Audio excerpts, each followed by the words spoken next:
Hello and welcome to the IBM BPM, formerly known as Lombardi BPM Developer Training. My name is Yogesh Kondaskar and I'm going to be doing this training with you. So let's start by looking at the training agenda. On the first session, we are going to talk about a general overview of BPM. I will give an overview of the Lombardi BPM suite or the IBM BPM suite, the history of that. Also, I'm going to talk about all the UIs and portals that come with IBM BPM. Again, let me just make a note here that Lombardi was the older name for IBM BPM, and that is the reason during this training I will keep on using this term Lombardi instead of IBM BPM, and that is how it is still referred to in the industry as well. So people are still getting used to calling it IBM BPM and they are still calling it as a Lombardi BPM. Okay, so that's about day one.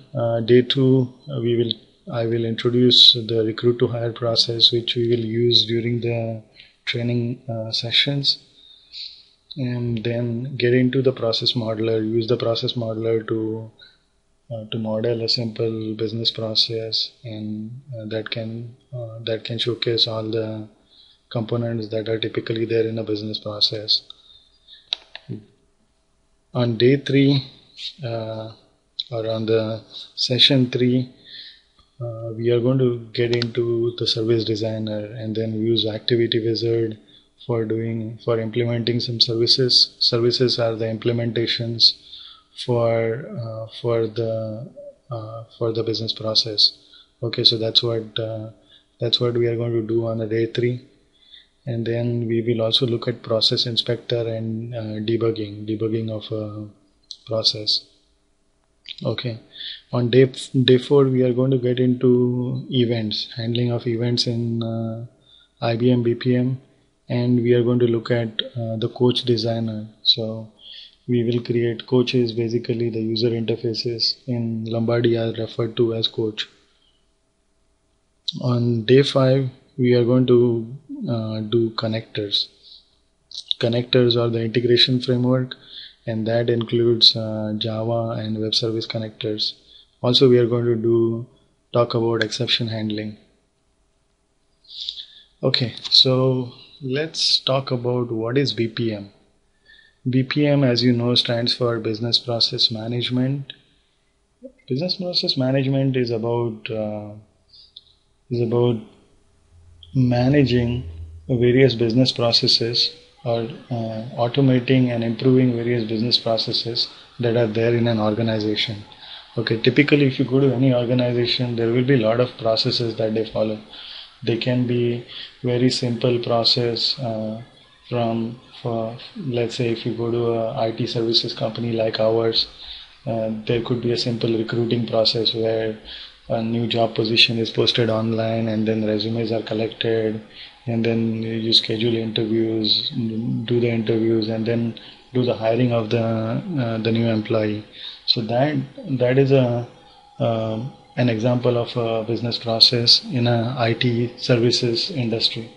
Similarly, like if you go to like a hospital, then there can be a process for intake of new patients. Whenever the new patients are coming in, there could be a process to get those new patients enrolled. Or if you go to like let's say if you do shopping on Amazon, then you must be familiar with how Amazon works. In Amazon, you can have typically Amazon will have a business process in the back once the order is submitted, and that process will take care of like managing the inventory and like basically getting the fulfillment of the orders. Okay, so that is another example of a business process. So here, you will come across this term workflow and business process used interchangeably a lot. But I want to make a distinction here and basically like talk about what exactly is a workflow and how how is workflow not exactly different from BPM? Workflows are finally business processes, but what is the distinction whenever you come across the term workflow? So whenever you come across the term workflow, what it means is it means a process that requires human intervention. Okay, so let's say the first example that I gave in the IT services company, where the recruiter is posting a job online, and then the recruiter is scheduling interviews, and then the admins are generating an offer to the candidate and things like that. That's a process, that's an example of a human process. Similarly, the second example I gave, which is the hospital. So like a new patient coming into an hospital, and so the customer service representative is calling in to get the patient details, to get his insurance details, financial details, and things like that. That's another example of a human workflow. Whereas on the last example that we talked about, which is the Amazon example, in that example, typically, Amazon receives thousands and thousands of orders in a day, and that is the reason you will see that, or you would, if you go and look at the business process implementation behind the scene in Amazon, there will be very minimal human intervention, and most of the things will be automated, and so that is basically a kind of implementation which is more of a service-oriented technology kind of business process, a process which is executing services that are provided by application. So that is also a form of, that is also constitutes BPM, but it's not a workflow because there is no human involvement. It's all systems taking care of things, like maybe there's a card authorization which is happening with the bank card, and maybe like some information getting sent over to some sub-seller for fulfillment of order and things like that. So it's all automated, and it's basically a system-to-system interactions, and that is referred to as a SOA, service-oriented architecture related business process. Okay, and that's not a workflow. So I hope it's clear the term workflow. What is the meaning of the term workflow? Again, to reiterate, workflows are whenever there is human intervention involved, it is referred to as a workflow. Okay, so what exactly is, we talked about a business process, but what would constitute a BPM? What is BPM in a nutshell? If somebody is asking you. So like IBM has this IBM BPM tool. So what does it mean when IBM says that this is a BPM tool? So what it means is that it has to have three things. One is the tool should let you model or orchestrate your business process. Okay, so it should have a modeler for modeling your business process, to capture how the process is flowing, and to capture the model of the business process or the flow of the business process.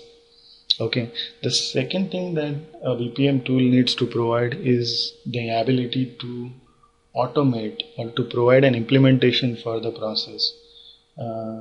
Without an implementation for the process, it's not going to be a BPM tool. If you look at Microsoft Visio, in a Microsoft Visio, you can model your business process or you can orchestrate your business process, but it doesn't have an engine to run the process. Okay, or you cannot automate the process. So that's not a BPM tool. It's just a visual modeler. Okay. Versus, so in a BPM tool, you need to be able to model the business process. You need to be able to automate the business process. And the third most important feature that has to be there in any BPM tool is to be able to improve the business process, or what is referred to as business activity monitoring. What business activity monitoring does is it basically lets you track the progress of the process. It lets you track certain KPIs and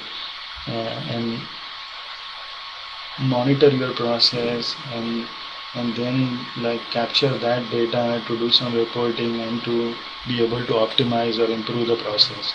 Okay, so that's another key feature that has to be there in a BPM tool.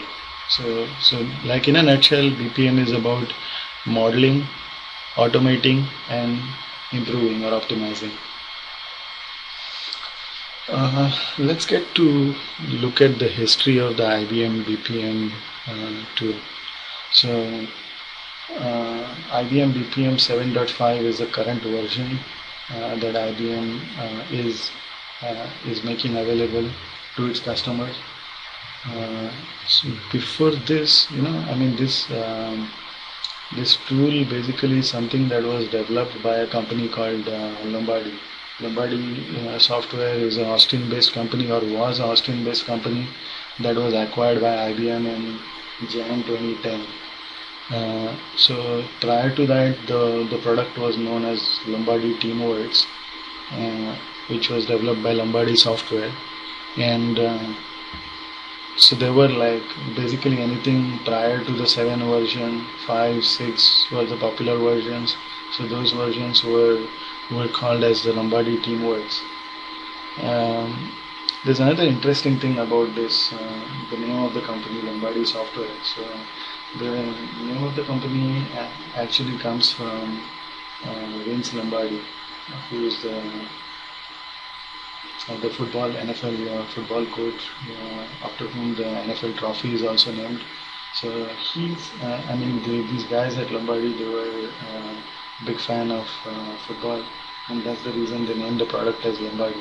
Also, you'll see some other interesting names like Teamworks, which is the name of the product, and then Coach.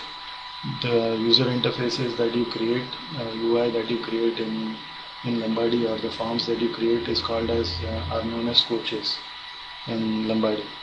So the idea is that coach is something that helps your team. Okay, so similarly, user interface help you with your development. So that's the reason the UIs were called as coach. Okay, so that's about history. Okay, in Jan 2010, IBM acquired this Lombardi BPM, and they renamed it to IBM WebSphere Lombardi Edition, starting with version 7.2. Okay, so pretty much it was the same thing as what IBM's Lombardi 7.0 was doing, but they renamed it. It used to be, people started to call it as the Blue Wash version, or the IBM Washed version. And then last year, sometime April last year, during the IBM Impact,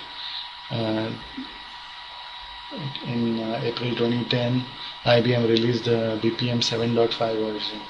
So BPM 7.5 version is IBM BPM, as they call it, is actually a combination of Lombardi, the suite that came from Lombardi, and IBM Process Server, or IBM WPS, WebSphere Process Server.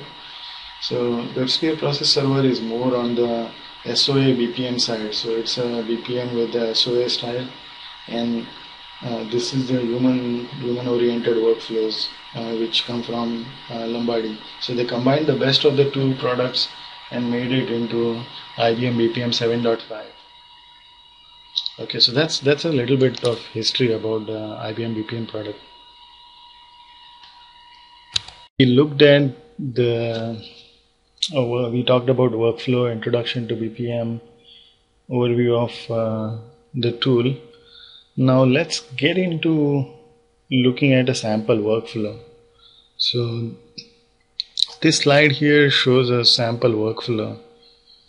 This is a part of the workflow of the hiring process in a IT service organization, or pretty much any organization. So you have, like, here you see there's a lane here which with the title hiring manager, and that has a generate offer. Then there's another lane with a title HR, so that's like a HR manager. Then there's a lane for a candidate, and then there's a system lane. We'll talk about this, what these lanes are, in a little bit, but right now I just want you to look at the process, how the process is flowing. So the hiring manager, he generates an offer, it goes, checks if the offer has to go for HR approval. If it requires HR approval, goes to the HR, it goes to the candidate who receives an offer, and then there's a candidate decision, and the flow ends. Okay, so that's basically whenever you have something like this, some information that is flowing from one person to another person, and it is getting augmented, some additional information is getting attached to that, and like, or there could be some approvals and things like that. That's what is referred to as a workflow. So that is, these are the applications where IBM BPM can play a big role in automating these processes and optimizing them. Okay, so that's, this is a sample workflow. This is like when we look at the recruit to hire process, this is one of the workflows from that process, and you will be modeling this process in following training session.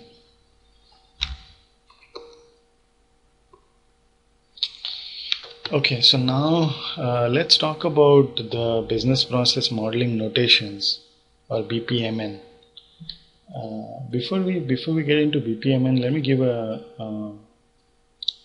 overview of the various standards that are there in the industry for business process modeling. Okay, so as far as the execution languages for business process are concerned, there are two popular standards, and those are BPEL, which is Business Process Execution Language, BPEL, or BPML, and BPML stands for Business Process Modeling Language. Again, these two standards are pretty much divided, or like pretty much focused on the two flavors of BPM. So BPEL is more for the SOA style technology integrations, whereas BPML, Business Process Modeling Language, is more for human workflows, like is the case in IBM BPM. So IBM BPM uses BPML as the execution language for its process server. Okay, and BPML goes hand in hand. The notations that you see on the workflow are referred to as BPMN, Business Process Modeling Notations. So basically, BPMN goes hand in hand with BPML. So whenever you draw a process flow using BPMN, the code that gets generated behind the scene is BPML, the language, using the language. Okay, so basically here in the previous slide, when we saw this process, and all these notations that you see, the circle with the start and the diamond shape and the activity, so these are all BPMN notations. They are from the Lombardi business process designer. So what exactly is BPMN? BPMN is a standard flowchart based notation for defining business process. Okay, so it's a industry standard, which is basically for defining business processes. It's a standard which is developed for defining business processes. It's agreed by multiple vendors. It's a standard which is by a standardization body which is outside of IBM, and it is implemented by multiple vendors. Okay, so it is technology agnostic, tool agnostic, and it's basically implemented by multiple vendors. So IBM is one of them. Apart from IBM, Pega, which is another competing BPM product, also implements the BPMN notations and BPML. Also, like Oracle acquired a product called Aqualogic, which was from BA, and that uses the same notation as well. Another thing about the BPMN notations is it allows for generation of executables to meet the business process objective. And what that means is it allows for generation of the BPML code, which gets executed by the process engine. Now, as far as BPMN notations are concerned, these notations can be can be categorized into 5 broad level categories of notations or of tools or notations. Okay, and those are basically swim lanes, activity, gateway, event, and sequence flow. Okay, so let's look at the previous slide and we'll talk about each one. So the hiring manager has this lane. Okay, so that is what is called as or referred to as a swim lane. Okay, basically any activities that are within that swim lane are performed by that user type. Okay, so anything that we put in this particular lane will be performed by this hiring manager. That's how the tool knows that who is performing which activity. Okay, so that's a swim lane. So for each and every actor we are going to have a swim lane in our process. The next one is the activity. Okay, activity is basically the generate offer is an activity, or HR approve offer is another activity, or candidate receive offer is another activity. So activity is this square or rectangular blocks that are there. That indicates what task each and every user is performing. Okay, so basically that maps to an activity. The next one is a gateway. Gateways are nothing but these diamond shaped things here. So these are a gateway. These are like, there are decision gateways or there are splits. Basically the gateways, the purpose of the gateway is to fork the process. Okay, so whenever you come to a gateway, the process is going to fork depending on either the condition or some other logic which is defined in the gateway. Okay, the gateways act like a switch statement in your programming, or a if then else statement in programming. The next one is events. Events are these round circle things on the process that you see. So start and end are the basic events. So there's a start event to start the process and the end event to end the process. There's also a terminate event to abruptly end the process, and this one with a clock that you see is a timer event, and that can be used for basically for escalating something. I mean, if we will talk about the timer event later on in more details, but that's also a type of event. And finally, there are the sequence flows. Sequence flows are nothing but these lines that connect from start to the generate offer, or this line which goes from generate offer to the HR approve process. And those sequence flows basically guide the execution engine on how the process should flow. Okay, or what should be the next activity after completion of any activity. Okay, so those are basically sequence flows. So if you look at if I have to summarize it again, there are 5 broad categories of BPMN notations: swim lanes for each and every actor, then there is an activity, there is a gateway, there are events, and there are sequence flows. Okay, while we are talking about this, let me also make a distinction about the swim lanes. So you'll see that there is a swim lane for each and every actor in the process. Okay, so there's a swim lane for hiring manager, there's a swim lane for HR, and there's a swim lane for candidate. And there is this swim lane which looks like is in a different color, which is called a system swim lane. And you will find this system swim lane in every process, and this is basically provided to perform any system activities that do not require human workflow. Okay, so even though you are implementing a human workflow, there could be some activities that are done behind the scene.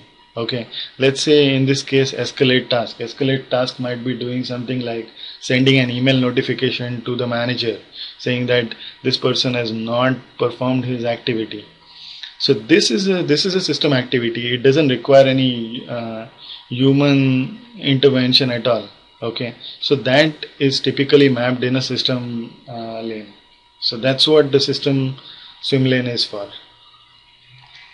Okay, so that's basically like about the BPMN notations. Okay, so moving on, next we are going to look at modeling a business process. So what does it take to model a business process? Business processes can be modeled by answering the few questions. Okay, so the questions like who, what, and when. Typically, this is what a business analyst is supposed to be doing. He's supposed to find answers to this question, and that is how he's supposed to proceed with modeling the business process. So let's start with the first question. The first question is who participates in the process. So basically, a business analyst will try to find out who are the participants or the actors who are participating in the process or who are involved with the process, who play a role in the process or who perform activities or tasks in the process. So, and for each of those participants, you create what is called as the swim lane that we talked about in the BPMN notation. So, the participant maps to a swim lane. Once you find out who the participants are, the business analyst will try to understand what roles they play, what roles each and every participant plays in the process, and basically that will take care of answering the who part of the question, and that will give us who the actors are and or the participants are for the process. Once the business analyst has the answer to that question, they move on to finding out what does each and every participant do. Okay, so what task or what activities do they perform?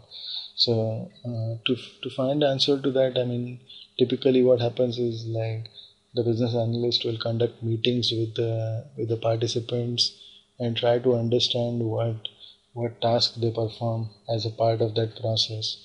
So basically they'll try to understand the daily tasks that each and every participant is performing, and those tasks will map onto the process, or like when you're doing the modeling of the process, those tasks will be mapped as the activities. Okay, so for each task that a participant is performing, you need to model that with an activity in a process diagram, business process diagram.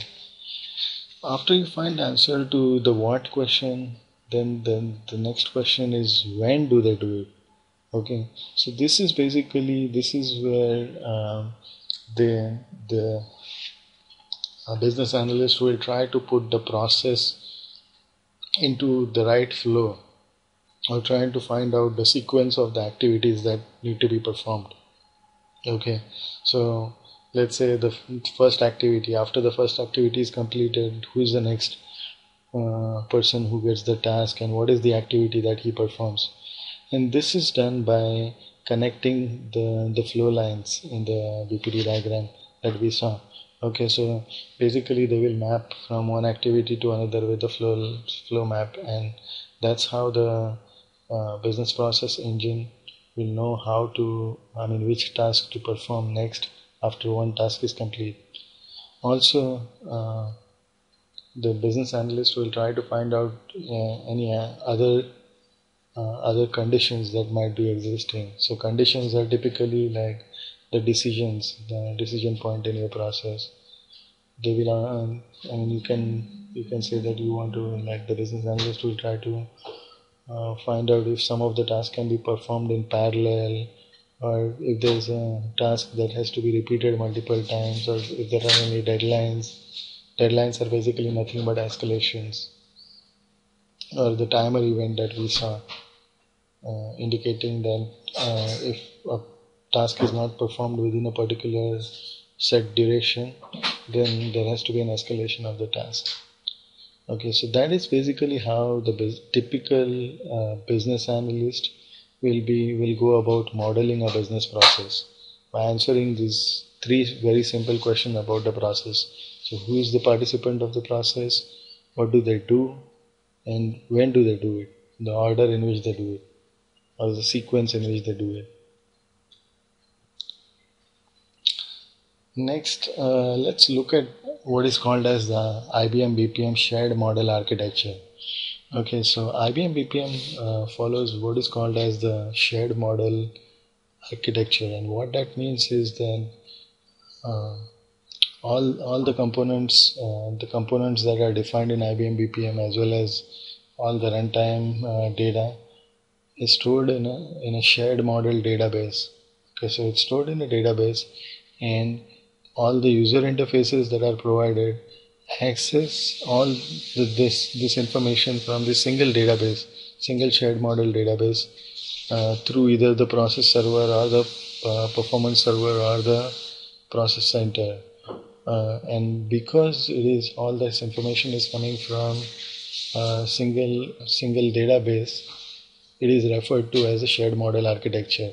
So the interesting thing to note here is that in Lombardi, any artifacts that are created, so you create a BPD or you create a service or you define a variable, all these things are get stored in a database, in the shared model database.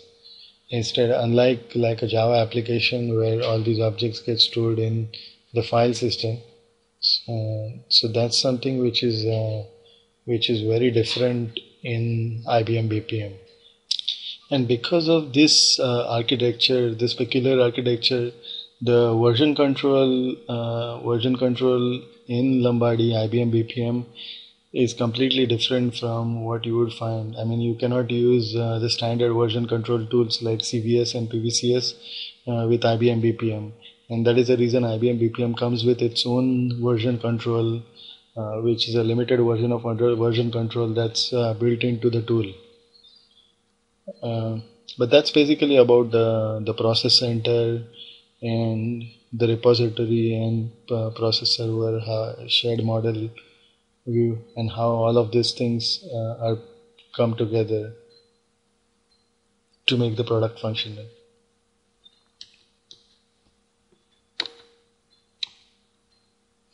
Okay, now let's look at the user interfaces that are provided with IBM BPM. Okay, so I think in this list there's one user interface which is missing, which is the primary user interface, which is the process center. This is where you start out by creating your process apps and everything, and then this is from this you navigate into your authoring environment or the process designer where you design your process. Now that authoring environment is an Eclipse based IDE. For people who have who have a background in Java and who know what is Eclipse, that's an open source IDE, and the IBM BPM authoring environment was built on top of that open source IDE. So it doesn't look like anything like Eclipse, but it's just the framework that is used behind the scene, just for your info kind of thing. Okay, and so apart from the authoring environment, there are various portals that Lombardi provides, IBM BPM provides. The primary portal is the process portal. Process portal is the task manager. This is the primary user interface that the users will be using. So they log in to this process portal every day, and this is where they will get their tasks. So if there's a task assigned to a user, he will see the task in his task manager. And when the user clicks on the task, the coach is displayed for the user. Coach is basically the user interfaces that are created in IBM BPM, and so these coaches or forms are displayed on click of the task for the user. Users and managers can also access the scoreboards and reports from the process portal. Okay. Apart from the process portal, admin console is another important portal or user interface that is provided for administrators. This is where they create create the users and do other admin tasks. And there's a performance server console, and also there's an option to create custom application portal. There are that is not a very common option these days, but it's something that used to be done before, where a lot of clients used to create custom application portal because they were uh, not satisfied with the out-of-the-box process portal. Also, other thing to note here is that these portals are JSR 168 compliant web portals.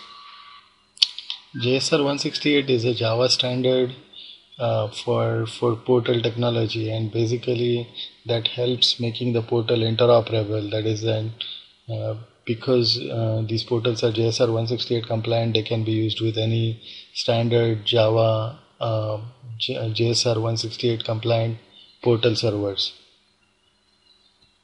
That's especially useful in lot of clients who do not want to run the process portal separately, but they want to integrate it with any of their existing portals that they are already using. Okay, so let's move on to some of the key facts about IBM BPM. These are some of the key facts about IBM BPM. The process center basically manages the definitions. It's the repository. So this is where all the artifacts get stored in the process center database.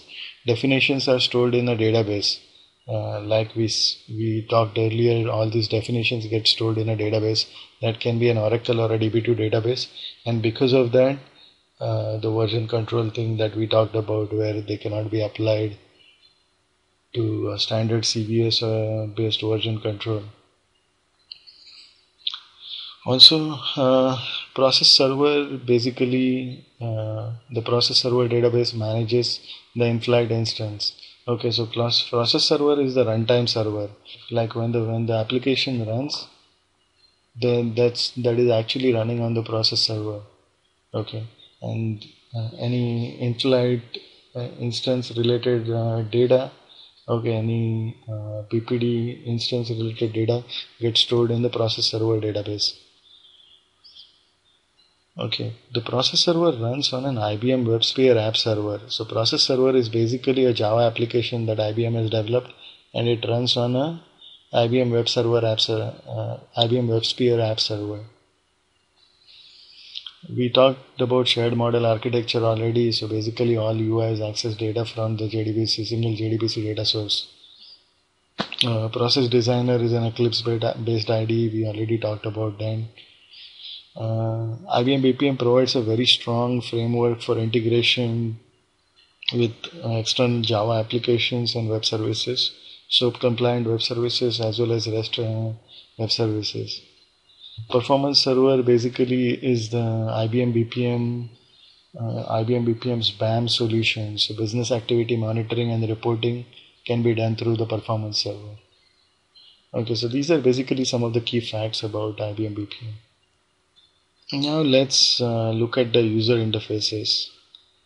Okay, the primary user interface, whenever you start with your for any developer, basically to start with any development, we'll start out at the process center. Process center is where the portal which lets the developers create the process app, manage their process apps, manage the toolkits, allows user access, granting user access for the process app. Also it allows for, it has feature for creating snapshots, and it also portal for doing deployments. So this is where the applications get deployed to the various environments. Okay, the next important user interface is the process designer or the authoring environment. So from the process center, you can go into the designer, and this is where the developers will be developing the BPM application. If you look at this process designer, the central screen here, the center one, that's basically is the canvas. and that's where you model your business process or model your service. On the right hand side you have the palette, and palette is where your tools are. Okay, so all the tools that you as per the BPMN notations are in this palette on the right hand side. Below the canvas is your properties pane. Properties pane is where you set the properties for the activity, how the activity is implemented, what kind of routing policies have to be followed for the activities, any data mappings and things like that. On the left side here is your library view. So this is where basically all the artifacts get stored. Okay, so BPDs or business processes, user interfaces, the coach services, all these are basically stored on this left side on the library view. And then there is an outline view that keeps on changing based on where you are in the process designer. Okay, and this right now here in this particular view it shows the revision history. Okay, the process designer supports something called as the perspectives. This is something that the idea that is borrowed from Eclipse, and there are three perspectives: the designer perspective, inspector perspective, and the optimizer perspective. The designer perspective is what we see here right now. When you go to the inspector perspective, perspectives are nothing but the layouts of all these components that get displayed. So when you go to inspector is a perspective which is optimized for process inspection or running the process. So whenever you go to the inspector perspective, it will have the list of tasks running on the top, and all these things just shift below. And then the task manager takes a precedence. Similarly, the optimizer is for process optimization. Target users, basically this process designer is for developers and business analysts. So business analysts will be using this user interface for modeling the process. Developers will be modeling the process as well as implementing the process and implementing the services behind each of these activities.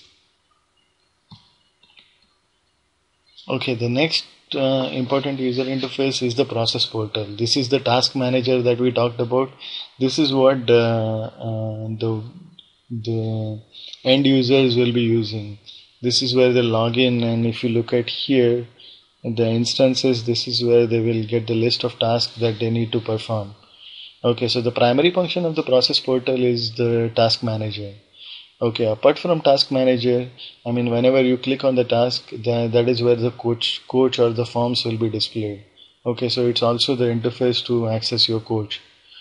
Also, for each and every task that gets displayed, the process portal has a provision to allow the users to put comments or to attach documents and things like that. So that's also a feature that can be accessed from the process portal. Another important feature that's available in process portal is the scoreboards that you see here. These are basically, scoreboards are nothing but a collection of reports. So here, I mean, like the managers can come to this, log into this process portal and view the reports for the team, how the team is performing or what is the status of all the activities that are going on. Okay, so who are the target users for process portal? Basically the end users, managers, and even the admins can be looking at the process portal. Okay, so it's pretty much for everybody. Process portal is, but it's the end user interface. Next is the admin console. Admin console is the is the portal. Admin console is the portal that allows to create users, to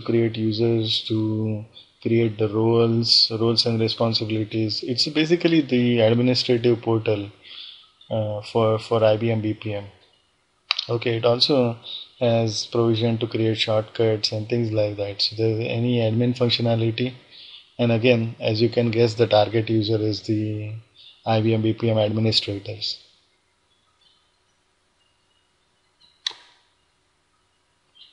Okay, so before we conclude this session, I want to go over this slide, which is the IBM BPM architecture. Okay, we are going to talk about this slide, or we will come back to this slide in after like couple of our sessions, after you have a little more insight into the tool. But let's talk about it briefly right now. Okay, because we have gone through pretty much all the components that are there in IBM BPM. So we can, I mean, this will make some sense right now, but this is something that we definitely have to come back to at a later point in time. Okay, so if you look at the center here, that's basically the core IBM BPM server.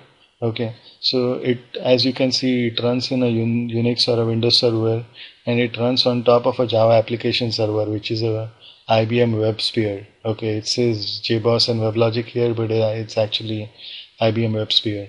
Okay, so then there is a Teamwork Process server, Teamworks or IBM BPM Event Manager, and a Performance server. Okay, and all these things are basically accessing the shared model database using JDBC. Okay, on top you have the portals. Primary is the authoring environment or the process designer, which is Eclipse based, and it has, if you look at it, it has a process modeler, it has a service modeler, it has forms and rules, that is a coach designer, and a process optimizer. Okay, apart from the authoring environment, the other portals are the admin console, the process portal, and the process center portal, and also the coaches and the forms. Okay, and on the lower side you will see the Teamworks connector framework. So connector framework basically allows you to integrate IBM BPM with external applications using Java or web services.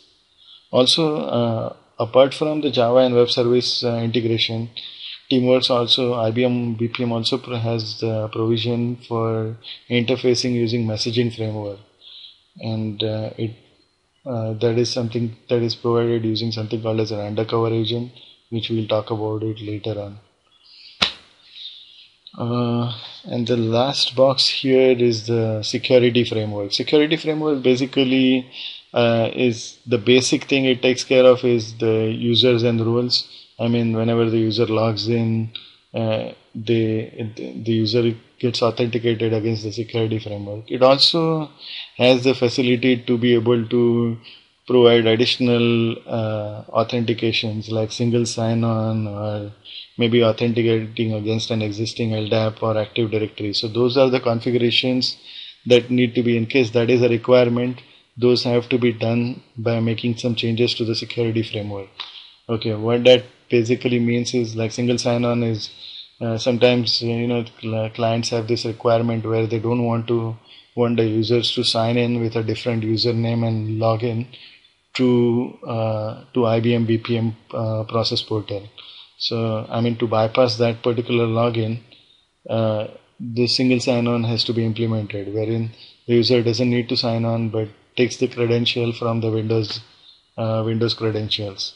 Similarly, like, there could be interfacing with Active Directory or an existing LDAP, where instead of storing a separate username and password, IBM BPM can basically authenticate against an existing Active Directory implementation, so the user doesn't have to remember multiple usernames and passwords. Okay, so that's basically about the high-level BPM architecture, and with that we conclude the introduction to the IBM BPM suite. This is basically the overview of the suite. Next thing we are going to do in our next session is we are going to jump into doing some practical things, looking at modeling the process or implementing the services and things like that. Okay, but this concludes the overview of IBM BPM. Thank you.